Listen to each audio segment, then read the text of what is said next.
मित्रांनो, महाराष्ट्रामध्ये अशी एक अ, काय म्हणू गमतीशीर म्हणू, विचित्र म्हणू का वैशिष्ट्यपूर्ण म्हणू अ, घडत आलंय असं, की काही मुख्यमंत्री मी आता ते थोडं नेते म्हटलं तर बरेच आणखीन त्याच्यामध्ये कव्हर होतील. मग ते फार व्यापक होईल. तर त्यामुळे मी फक्त मुख्यमंत्री असा शब्द वापरतो. आणि बघा, की ते एकाच वेळेला नायक म्हणून पण प्रोजेक्ट केले जात होते आणि त्याच वेळेला खलनायक म्हणून पण प्रोजेक्ट केले जाते. हे एकाच वेळेला हे दोन्ही गोष्टी त्यांच्या संदर्भात घडत होत्या. उदाहरणार्थ 1980 साली बॅरिस्टर अब्दुल रहमान अंतुले जेव्हा महाराष्ट्राचे मुख्यमंत्री होते, त्यावेळेला एक मोठा वर्ग असं म्हणत होते, की असा डॅशिंग आणि असा काय म्हणतात त्याला ऍक्टिव्ह हा मुख्यमंत्री झालाच नाही. अंतुले हे एक नवच काहीतरी वेगळं रसायन आहे आणि महाराष्ट्राच्या विकासासाठी अंतुले टिकले पाहिजेत, राहिले पाहिजेत. आणि त्याच वेळेला इंदिरा प्रतिष्ठान वगैरे बरीच कारणं काढून एकतर मुसलमान असणं त्यांचं हे मोठ्या समाजाला खटकत होतं, हेही खरं आहे. पण एक मराठा लॉबी जी होती ती दिल्लीवाल्यांच्या सांगण्यावरून मी अंतुलेंच्या जवळ होतो. तर त्यामुळे मला माहिती आहे, की दिल्लीवाल्यांचं सारखं म्हणणं होतं, की मराठा लॉबी जी आहे महाराष्ट्रातली, जिचं नेतृत्व त्यावेळेला वसंतदादा पाटील करत होते आणि प्रवक्त्या त्यावेळेला शालिनीताई पाटील होते. तर ती लॉबी एकदा सहकारासकट सगळी ठेचून काढा. म्हणजे हे आव्हान परत परत जे आम्हाला उभं करतात हायकमांडला, ते म्हणून अंतुले मराठा लॉबीच्या विरुद्ध साखर कारखान्यांपासून सगळीकडे हे करतही होते. पण इंदिरा प्रतिष्ठानमध्ये ते देणग्या-बिणग्या पण त्यामुळे ते शालिनीताई तर ओपनलीच बगावत करत होत्या, बंड पुकारत होत्या. पण होतं. त्यानंतर शरद पवारांच्या संदर्भामध्ये पण अ, असंच झालं, की एकाच वेळेला महाराष्ट्रामध्ये यशवंतरावजी चव्हाणांनंतर एवढा जाणता राजा झाला नाही. अ, असं एक त्यांचं चित्र उभं केलं गेलं.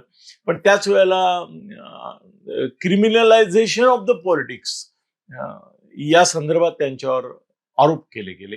भ्रष्टाचाराबाबतही आरोप झाले. पण एकाच वेळेला व्हिलन आणि हिरो अशा दोन्ही भूमिका त्यांना दिल्या गेल्या. त्यानंतर काही प्रमाणामध्ये पण ते मुख्यमंत्री नव्हते. पण असं घडलं, की गोपीनाथ मुंडेंना देखील असं दोन्ही प्रकारे हे केलं गेलं. म्हणजे गोपीनाथ मुंडे म्हणजे ॲक्चुअली महाराष्ट्राचे मुख्यमंत्री जर त्यांचं असं अकाली निधन झालं नसतं, तर 100% महाराष्ट्राचे मुख्यमंत्री गोपीनाथ मुंडेच झाले असते. त्याच्यामध्ये काही शंका घ्यायचं कारण नाही. पण त्यांचंही चित्र असं दोन्ही बाजूनी रंगवलं गेलं. हिरो म्हणून पण रंगवलं गेलं आणि व्हिलन म्हणून पण रंगवलं गेलं. हे त्या महाजनांबाबत काही प्रमाणात झालं. ते काही मुख्यमंत्री नव्हते आणि हे उपमुख्यमंत्री म्हणून घेत नाही. ही ती यादी मी म्हटलं तसं वाढवली तर खूप मोठी होईल. मग बाळासाहेबांना पण हिरो म्हणणारा, वागणारा, मानणारा मोठा वर्ग होता. तर हिरो असण्याची कारणं सांगत होते. व्हिलन मानणारा एक मोठा वर्ग होता. तो त्यावेळेला ते व्हिलनचे होतं. शरद पवार, अंतुले, नारायण राणे यांच्याबाबत झालं, पण एका मर्यादेत झालं. एकदम अमर्याद नाही झालं. अंतुलेंबाबत खूप तीव्र झालं. शरद पवारांबाबत तीव्र झालं. मला असं वाटतंय, की आता या क्षणाला मी मधल्या मुख्यमंत्र्यांमध्ये मला कोणी असं दिसत नाही एकदम हिरो आणि एकदम व्हिलन असं एकाच वेळेला. मला ते एकाच वेळेला पण पाहिजे थोडंसं. तर तसं नाहीये. पण देवेंद्र फडणवीस यांच्याबाबत मी आता बघतोय, की एकाच वेळेला हिरो म्हणून पण त्यांची इमेज खूप मोठी होते. म्हणजे क्रिकेटचा देव सचिन तेंडुलकरला म्हणतात वगैरे. तसं परवा बावनकुळे एका ठिकाणी बोलताना म्हणाले, की आता महाराष्ट्राचा देव म्हणजे देवाभाऊ आहे, असं म्हणाले. म्हणजे एकीकडे त्या लेव्हलपर्यंत त्यांना त्यांच्या पक्षाच्या लोकांनी नेलं आणि विरोधक तर त्यांना म्हणतातच आहेत, की त्याने दडपशाही चालवली आहे, हुकुमशाही चालवली आहे, पक्षपात चालवला आहे. त्यांनी एक विशिष्ट दृष्टिकोनातून काही राजकीय आणि जातीय समीकरणं मांडून काही वेगळी हे करायला गेलं. मराठा आरक्षण वाले जे आहेत ते त्यांच्या विरोधात आहेत. ओबीसी वाले संभ्रमात आहेत. पण एकूण मी बघितलं की तोच हिरो आणि व्हिलन असं एका वेळेला येत आहे. पण आता मी विचार करतो की फडणवीसांना असं हिरो आणि विलन असं एकदम तीव्र करावं, असं का बरं वातावरण निर्माण झालं, का झालं? मग मी थोडंसं त्याचा संदर्भातले काही मुद्दे काही लोकांशी बोललो, काही मला सुचले ते वगैरे, असं एक स्वतःशी एक टिपण तयार केलं. आणि ते आता मीच केलेलं असल्यामुळे मला लक्षात आहे साधारण. तर मला असं वाटतं ना, की मनोहर जोशी आपल्याला सॉरी देवेंद्र फडणवीस ह्यांच्या संदर्भामध्ये अनुकूल असे जे मुद्दे आहेत, की ज्याच्यामुळे ते हिरो ठरतायत. त्यातला पहिला मुद्दा असा आहे, की त्यांनी महाराष्ट्रामध्ये भारतीय जनता पक्ष नुसता जिवंत नाही ठेवला. जिवंत ठेवणं आहे त्या स्थितीत ती एक हे आहे. पण तो वाढवला. ज्या पद्धतीने देवेंद्रनी आधी पक्षाध्यक्ष म्हणून, विरोधी पक्ष नेता म्हणून सुद्धा त्यांनी पक्षाची वाढ केली. मुख्यमंत्री म्हणून तर 14-19 मध्ये केलीच केली. आणि आताही ते करतातच आहे. पण महाराष्ट्रामध्ये यापूर्वी पक्षाकरता एवढं मोठं योगदान, लक्षात घ्या, पक्षाकरता एवढं मोठं योगदान दुसऱ्या कुठल्या मुख्यमंत्र्यांनी नव्हतं दिलं. दुसरी एक गोष्ट मला असं वाटतं की त्यांना हिरो करण्याचं कारण असं आहे की एक महाराष्ट्रामध्ये कसं आहे ना, की जरी पुष्पा कॅटेगरीतले नेते गल्लोगल्ली तुम्हाला दिसत असले, गावागावातून दिसत असले, आमदारांमध्ये खासदारांमध्ये दिसत असले, तरी ओव्हरऑल महाराष्ट्राला एक असा सुविद्य, सुसंस्कृत आणि सभ्य दिसणारा, असणारा, वागणारा, बोलणारा, चालणारा असा सभ्य, सुसंस्कृत, सुशिक्षित आणि एक ज्याला ग्लॅमर आहे, ज्याचं व्यक्तिमत्व हे प्रभावी आहे, ज्याचं एक कर्तृत्व हे सिद्ध झालेलं आहे, असा मुख्यमंत्री आवडतो. आता याच्यामध्ये हे सगळे निकष इतरांच्या बाबत होते का नव्हते हा वादाचा मुद्दा होऊ शकतो, पण होते. करिश्मॅटिक लीडर मध्ये अंतुले पण होते. अंतुल्यांचा करिश्मा काय होता हे आता या पिढीला कधी माहिती नसणार. 80ची गोष्ट आहे, म्हणजे 40-50 वर्षाची गोष्ट, म्हणजे 60-70च्या आसपास असलेल्या लोकांना अंतुले आठवत असते. करिश्मॅटिक लीडर लक्षण. शरद पवारांचं देखील करिश्मा होताच, याच्याबद्दल काही शंकाच नाही. असा तो विलासरावांचा होता, बाकी आणखीन काही नेत्यांचा होता.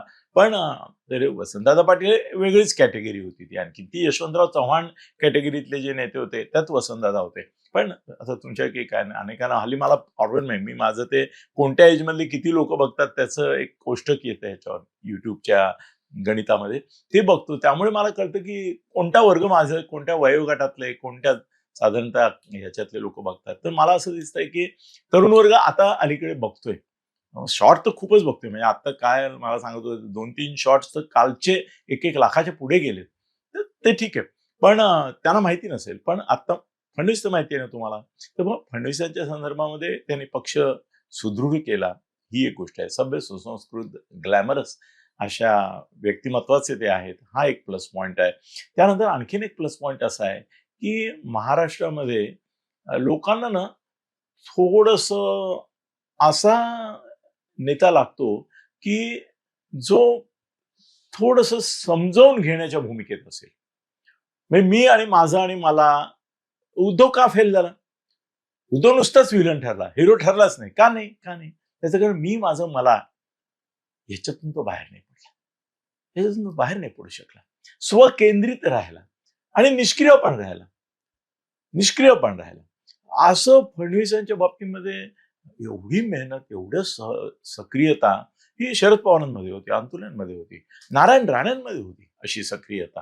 पण नारायण राणेंच्या व्यक्तिमत्वाला काही मर्यादा होत्या, विद्वत्तेला मर्यादा नव्हत्या, त्यांच्या अभ्यासाला मर्यादा नव्हत्या. पण एक त्यांचा प्रभाव त्या पद्धतीने पडला पाहिजे असं पडत नव्हतं. मी एकदा नारायण राणेंना, असं माझं एक विशिष्ट काळ होतं, त्या काळात त्यांच्या चांगली गप्पा वगैरे व्हायचा माझ्या त्यांच्या. त्यावेळेस मी एकदा त्यांना मी म्हणलं की तुमचा चेहरा बेवड्यासारखा का दिसतो? घेऊन आलोय वरतून, मी कधीही दारूला स्पर्श नाही केलेला, कधीही दारूला स्पर्श केला नाही आयुष्यामध्ये. पण ते एक त्या चेहऱ्याचं म्हणून एक व्यक्तिमत्वाची इमेज असते. तर फडणवीसांचा चेहरा हा एक सुसंस्कृत महाराष्ट्राचा चेहरा म्हणून ते हिरो. मग विलन काय तुम्ही म्हणाल? विलन केवळ उद्धवला वाटतात, राजला कधी वाटतात कधी नाही वाटत. तर आजचं ते व्हिम्झिकल आहे बाबा तो. आपण काय सांगू शकत नाही. आज तो फडणवीसांना एकदम काय म्हणतात कुलदैवत पण म्हणेल, बाळासाहेबांच्या बरोबरीने पण त्यांना बसवेन. आणि उद्या काहीतरी आणखीन कुलांगार, कुलकलंक असं पण म्हणेल. ते काही नाही. दोन्ही अनप्रिडिक्टेबल आहे. राज पण अनप्रिडिक्टेबल.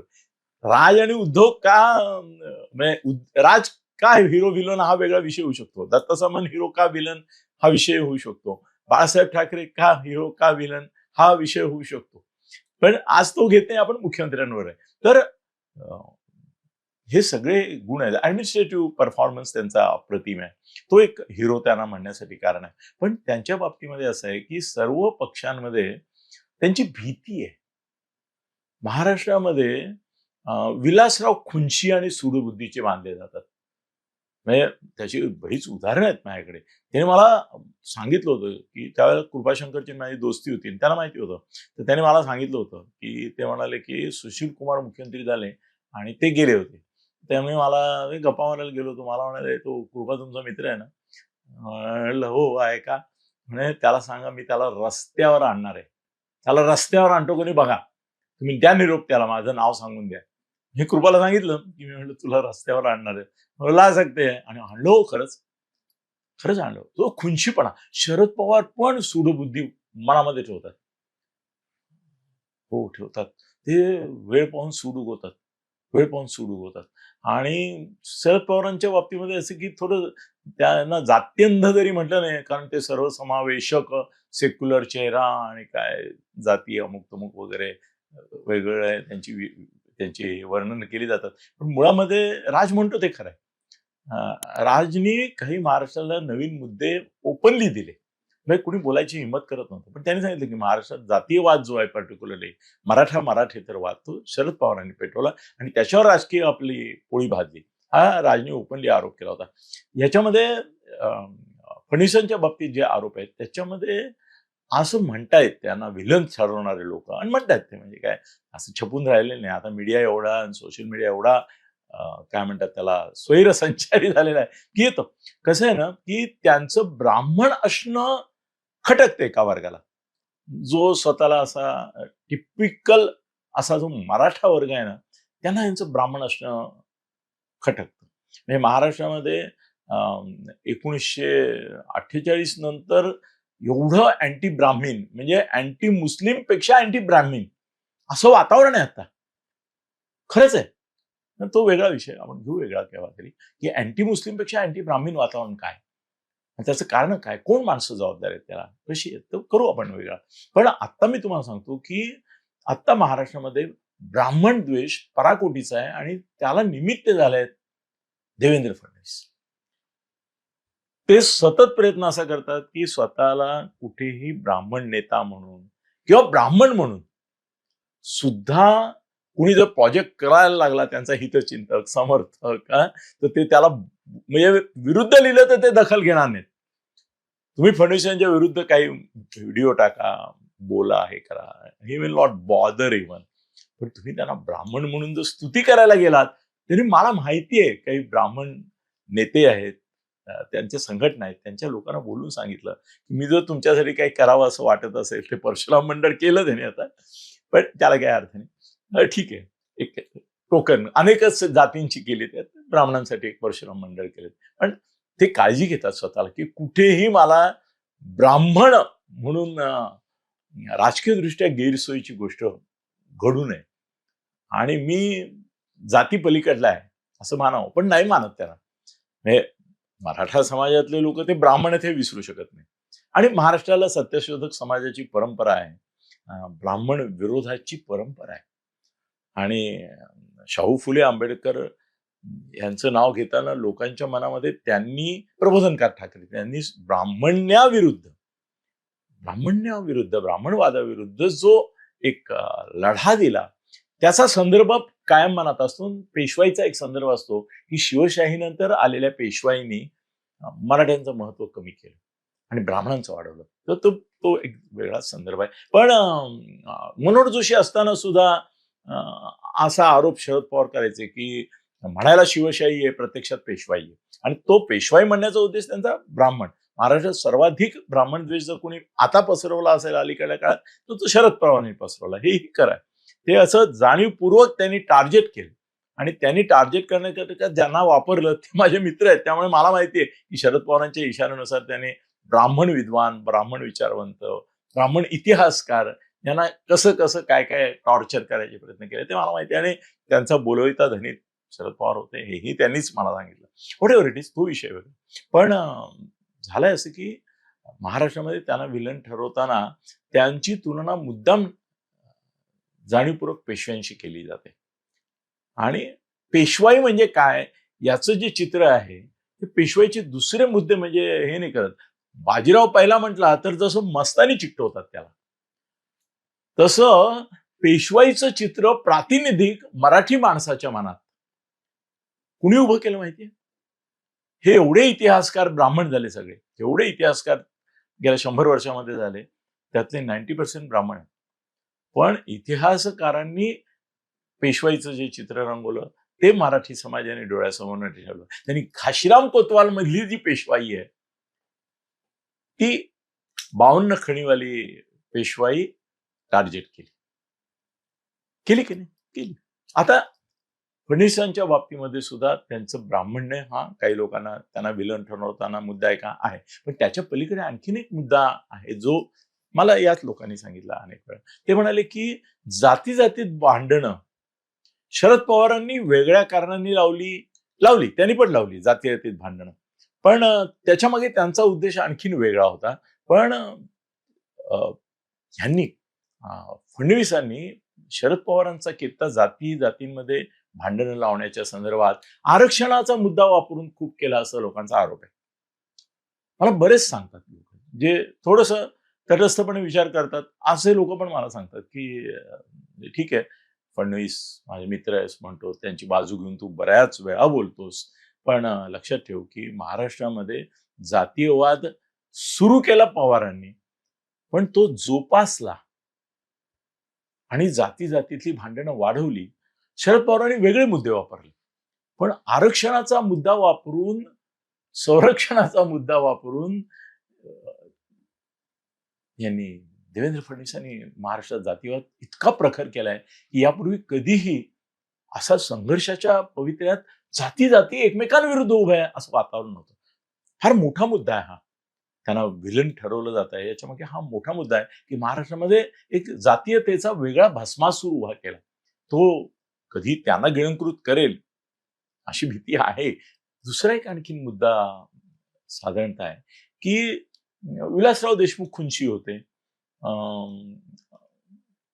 शरद पवारांचं सुडाचा अग्नी वेगळ्या वेगळ्या रीतीने प्रगटलेला पण लोकांनी पाहिलेला आहे. आणि तुले असे खुनशी किंवा सूड घ्यायचे नाही, मनोहर जोशी घ्यायचे.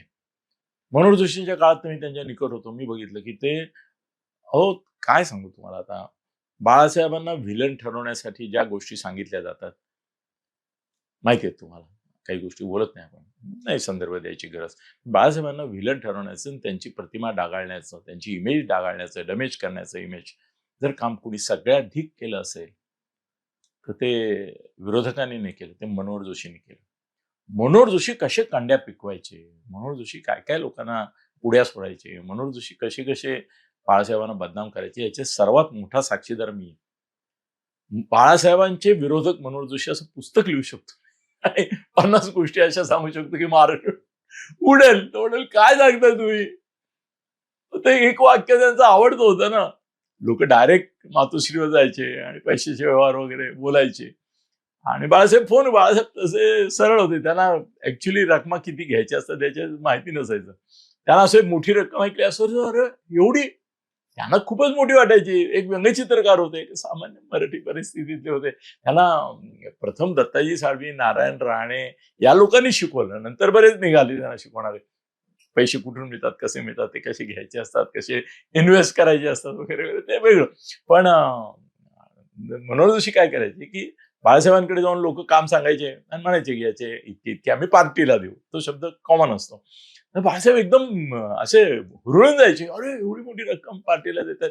मनोहर जोशींना फोन करायचे आणि सांगायचे की पंत हे एवढं काम करून टाका, आपलं बोलणं झालंय माझं बाकी. ते तिकडे गेले की बंद म्हणायचे, तुम्ही मातोश्रीवर जाऊन आला पण हा पिताश्री इथे बसला. मी स्वतः ऐकलेलं आहे एकदा. आणि त्यांनी पण आम्ही दोघं, मी आणि मनोहर जोशी, त्यांच्या ते कोहिनूरमध्ये आम्ही रात्री मस्त की ब्लॅक लेबल विस्की असा आनंद घेत बऱ्याच वेळा गप्पा मारायचो. दारू घेण्याचे फायदे या प्रकारावर मी एक व्हिडिओ बनवून कोणकोणत्या मोठमोठ्या नेत्यांबरोबर कशी आम्ही धमाल गंमत केली आहे, साहित्यिकांबरोबर, संपादकांबरोबर, तो वेगळा विषय. पण मनोहर जोशींनी त्यांचं, बाळासाहेबांचं खूप चारित्र्य हनन केलं. त्यांचा सूड घ्यायचा होता त्यांना, व्हॉट एव्हर इट इज. आता इकडे आपण देवेंद्र फडणवीस यांच्याकडे येऊ. मला असं वाटतं की देवेंद्र फडणवीस यांना व्हिलन ठरवण्यामागे जसे पक्षाबाहेरचे लोक आहेत, कारण ते सूडबुद्धीने वागतात, तसे त्यांच्या पक्षातले लोक खूप आहेत. मी सांगू तुम्हाला, उबाठामध्ये उद्धवचं कसं आहे माहितीये, हमी से मोहब्बत हमी से लढाई आहे. उद्धव कसा आहे ना, एकाच वेळेला मगरूर पण आहे आणि लाचार पण आहे. तो समय पाहून, ते पाडगावकरांच्या ह्याच्यात होतं ना की प्रत्येकाची शेपटी उगारायची आणि घालायची जागा स्वतंत्र असते, तशी उद्धवची उगारायची आणि घालायची जागा स्वतंत्र आहे, शेपूट. असं त्याला कोणी धमकावलं ना तो शेपूट घालतो. आणि त्याला माहितीये फडणवीसांच्या वाट्याला एका मर्यादेपलीकडे आपण गेलो ना, तो उद्या सकाळी दार उघडलं की ईडी पासून, विडी पासून, काडी पासून सगळी काडी मातोश्रीला लावायला येतील आतमध्ये आपल्या. एका मर्यादेपलीकडे जात नाही. तो काय करतो माहिती, उद्धवची ही ट्रिक तर कोणाला माहितीच नाही, पण ही जुनी आहे. त्याच्या आधीच्या पण मुख्यमंत्र्यांशी तो तसं करत होता. मला विलासरावनी पण एकदा सांगितलं होतं की बाळासाहेबही करायचे काही प्रमाणामध्ये. अंतुले, शंकरराव चव्हाणांनी मला सांगितलं होतं, त्यांच्याबरोबर होतो त्यावेळेला मी, की बाळासाहेब जाहीरपणे काहीतरी बोलले ना की त्यांना गिल्ट येतो. बाळासाहेबांचं सांगतो, त्यांना अपराधी वाटतं की आपण हा अंगावर तर नाही घेतला याला. मग रात्री तेच फोन करायचे बाळासाहेब आणि सांगायचे की सभेमध्ये मी बोललो, फार मनावर घेऊ नका, किंवा सभेमध्ये असं आम्हाला बोलावंच लागतं. उद्धव पण तसं करतो. उद्धव फडणवीसांना मस्का मारतो. तुम्हाला सांगितलं तर आश्चर्य वाटेल. तो काहीतरी हे असं वेडावाकडं, विचित्र, विकृत वगैरे बोलला ना, तुम्हाला असं वाटतं की काय फडणवीसांवर चढ चढला असं वाटतं. अरे पण तो उतरला आणि कुठल्या पातळीवर गेला हे तुम्हाला कळत नाही, कारण ते खासगी असतं, ऑफ द रेकॉर्ड असतं. आणि फडणवीस असं सांगायला जात नाहीत कुणाला. हे जो उद्धव इथे मचमच करतोय ना, एवढा डरकाळ्या फोडतोय ना, त्याच्या किंकाळ्या रात्री माझ्या फोनवर ऐकल्या मी. डरकाळी ते किंकाळी असा प्रवास असतो त्याचा, उद्धवचा. ते सांगत नाहीत, पण त्यांच्यामुळे किंकाळ्या माराव्या लागतात. ही भीती आहे, दहशत आहे त्यांची. त्यांनी तावडेला संपवला, एकनाथ खडसेंना संपवला, आपल्या बिचाऱ्याला, गरीब बिचाऱ्या चिमणीला सगळे टपले छळण्याला, पंकजा मुंडेला, तिला मी नेहमी म्हणतो ती गरीब बिचाऱ्या चिमणीला. ते गाणं ऐकलं ना, गरीब बिचाऱ्या चिमणीला सगळे टपले छळण्याला, की मला पंकजाच दिसते डोळ्यासोबत, तिला छळलं. आशिष शेलार सुटला, ते शाहिस्ते खानाची बोट कापली याचा खोता खाला, ते वेगळं आहे प्रकरण. पण फडणवीसांनी पक्षातल्याही लोकांची वाट लावायची बाकी ठेवली नाही. आणि काय म्हणतात ना,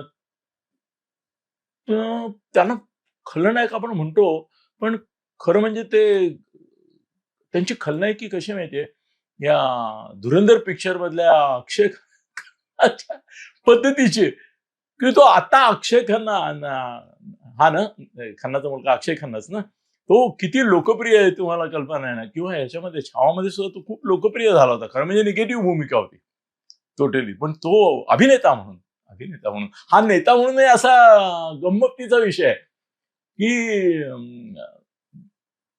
फडणवीस सूड उगवतात. त्याच्यापेक्षा आणखीन एक गोष्ट म्हणजे फडणवीस त्यांच्या सगळ्या मंत्रिमंडळाला ज्या पद्धतीने दबावात ठेवतात, असं दबावामध्ये मी फक्त शंकरराव चव्हाणांना ठेवताना पाहिलं होतं. शंकरराव चव्हाण ठेवायचे सगळ्यांना दबावाखाली. आज मंत्रिमंडळातल्या लोकांना ज्या पद्धतीने, मंत्रिमंडळातल्या कोणाशी ना तुम्ही ऑफ द रेकॉर्ड खासगी तुमची मैत्री पाहिजे, पण तेवढी मैत्री जीवाभावाची पाहिजे की त्यांनी बोललं पाहिजे तुमच्याशी. माझ्याशी बोलणारे आहेत बरेच. हो, मंत्र्यांनी सही केली फायलीवर, कुठल्याही कागदावर, प्रकरणावर, कशावर, की त्याची झेरॉक्स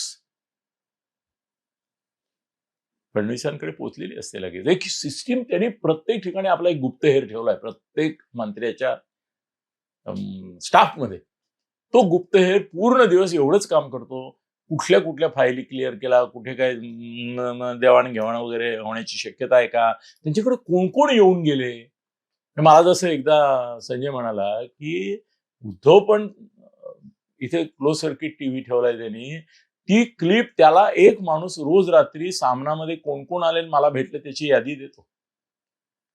त्यामुळे संजयला एकदा उद्धव पटकन म्हणाला बोलताना, असं थत्ते म्हणाले वाटतं. ते एकदम चमकले. म्हणाले, "थत्ते म्हणण्याचा काय संबंध?" "नाही, नाही," म्हणे, "काल तुझ्याकडे आले होते ना ते."